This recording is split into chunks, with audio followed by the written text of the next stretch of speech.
Hi, I just wanted to give you a little bit of a recap on what you need to do in order to incorporate literary criticism support into your essay. You have written your separate piece essay. It's beautiful, it's wonderful, but it just needs a little bit more support. And you're going to find that support in the literary criticisms. Um, of course, I would tell you to look at the literary criticism that you read for your assignment first and see if there's anything in that literary criticism that will support what you have said in your thesis, in your body paragraphs for your essay. If you're having trouble, then you'll want to go and look at the other literary criticisms. You can look at irony if you want, and then you have moral ambiguity, counterpoint, levels of meaning, and those are all in the separate piece folder here. Um, and you can look at that. You don't need to annotate or anything. You just need to find the literary criticism that's going to support your idea. You need to have two pieces of evidence from the literary criticism to support your thesis. And it's almost going to act as additional commentary, um, almost like saying, my ideas are so great that this literary critic thinks so too. Here's a concrete detail to prove it. Okay, and I've given you a format here of what it looks like. Remember that there are different ways for you to do this. You can have one piece of literary criticism evidence in your first body paragraph and one in your second. You could have two pieces of evidence from the literary criticism in one paragraph only and none in the other. It's up to you. You have to decide how you can support your idea the best. I don't want you to just choose a quote and plop it in there just because I've asked you to. I want this to act as additional support to strengthen your argument. Okay, so I've given you, if you can look here, I've given you a little outline where here's where your topic sentence would be. You've already written this topic sentence. You already have the lead in and the concrete detail from the novel. You have your commentary, and then after your commentary, then you would add the literary criticism support. You need to make sure that you introduce the literary critic, introduce the essay the first time so that it's very clear what you're talking about. Um, and then after you've introduced it, if you're using that same essay, same literary criticism essay, then you can just reintroduce who the person is. Okay, that's your lead in going into the concrete detail. Okay, I thought that it would be best if I showed you what this looked like in a sample essay. So I have a sample essay, a student example from a few years ago that I have here. And I'm just going to show you what it's like for me to find some literary criticism that I think supports my idea and to put it in to my essay. Okay. So here's what my essay looks like. It's a student example, but I'm going to say my essay. Here's what my essay looks like now. And so I'm looking at my body paragraphs and I'm thinking, okay, I need something. The thesis here is in the novel, a separate piece, Finney and Jean are truly enemies due to Jean's secret hatred and jealousy of Finney. So I'm looking for the first paragraph, I'm looking at hatred, okay? And luckily, I found something in a literary criticism that I read. It's actually not any of the ones that you read in class, but that's okay. I found something that I really like and that really supports it, okay? So I have my topic sentence. The situational irony kicks in as soon as Jean notices his hate for who he thinks used to be his best friend. When Jean makes this realization, he concludes to himself that you and Phineas are even already. You are even in enmity. You are both coldly driven ahead for yourselves alone. Okay, and then I cited that properly. Make sure that you note here, I don't have a period here. I put the period here at the end of the sentence. Jean makes himself believe that he and Finney are selfishly driven against each other. This hateful thought grows as the heat of Jean's silent competition against Finney rises due to their significant differences in academics and athletics. Okay, those are my commentary sentences that go with this concrete detail. And I feel like I found something really good that I want to put in right here in between. Okay. And so what I have is, and of course I have to give a lead in. So I'm going to say in the literary criticism, and excuse my typing, interconnected symbols. This isn't one that you read. And notice I put that comma inside the quotations. Do you see that? It needs to go inside. That's proper MLA format, okay? James Ellis, that's the author, emphasizes Jean's hatred by noting that, and then let's give the quotation here. Okay, this is the quote from the literary criticism.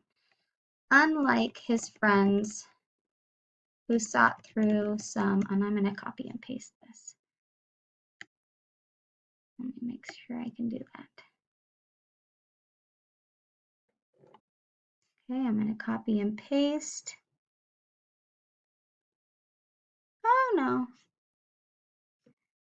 Let me just fix the font.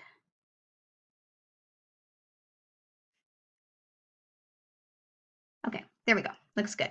Okay.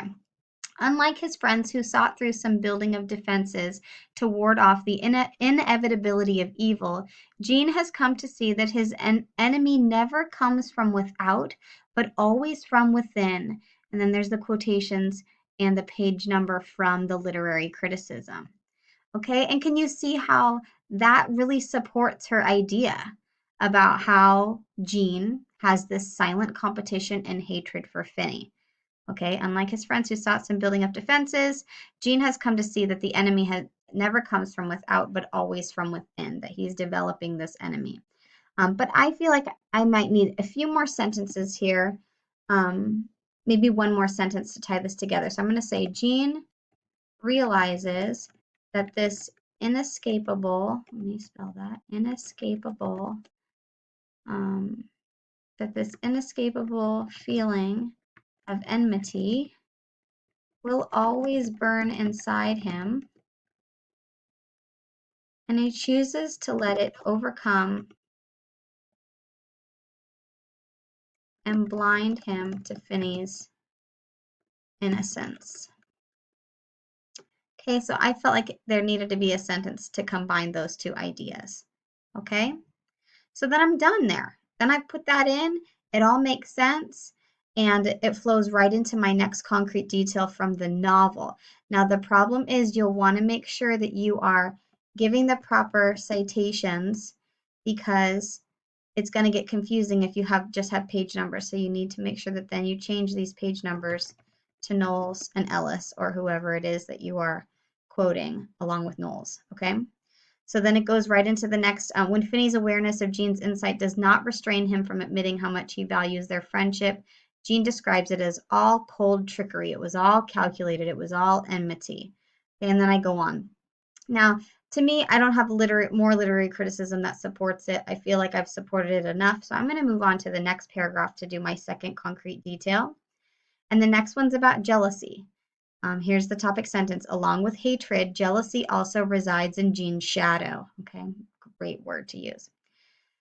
Finney possesses the ability to talk himself out of anything, something Jean truly lacks. When Jean witnesses Finney escape trouble from a teacher, he realizes, I was beginning to see that Phineas could get away with anything.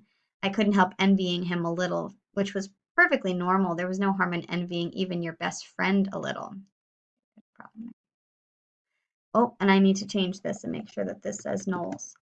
It becomes evident that as Jean justifies his thoughts to himself, the darkness of his shadow reveals how jealous he really feels. After Jean sees this positive quirk in Finney and not in himself, his envy expands. However, this positive quirk is a natural gift Finney possesses. It is something that he does not need to work for. Therefore, Finney does not intend to show off this talent to impress Jean or to trigger envy within him. This proves that the jealousy in Jean remains completely one-sided. Okay, and then so I don't have anything for that. So now I'm going to go on. Another moment when Jean reveals his envy happens when Finney breaks a school record and decides to keep it a secret. Jean's initial reaction proves his jealousy when he wonders, was he trying to impress me or something? Not tell anybody when he has broken a school record without a day of practice? Perhaps for that reason, his accomplishment took root in my mind and grew rapidly in the darkness where I was forced to hide it. And again, I need to fix this quote here. Okay, Jean feels skeptical about Finney's good intentions, particularly because he knows that his heart is not as pure. Once again, this humble action comes naturally to Finney. Okay, so I found a literary criticism concrete detail that I want to put in right here. Let me locate it over here. Okay, and so my lead-in is going to sound something like this. As soon as Jean grasps the idea of Finney genuinely having better motives than he, jealousy strikes, breaks the friendship, and like Ellis illustrates, okay, see, you don't have to introduce the whole literary criticism, and then it will say, Jean understands his inferiority to Phineas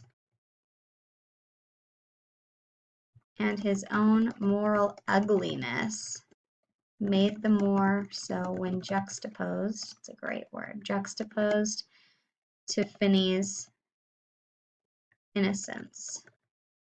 Okay, and I'm ending the quote here. I'm going to put the right proper citation, ending the period there.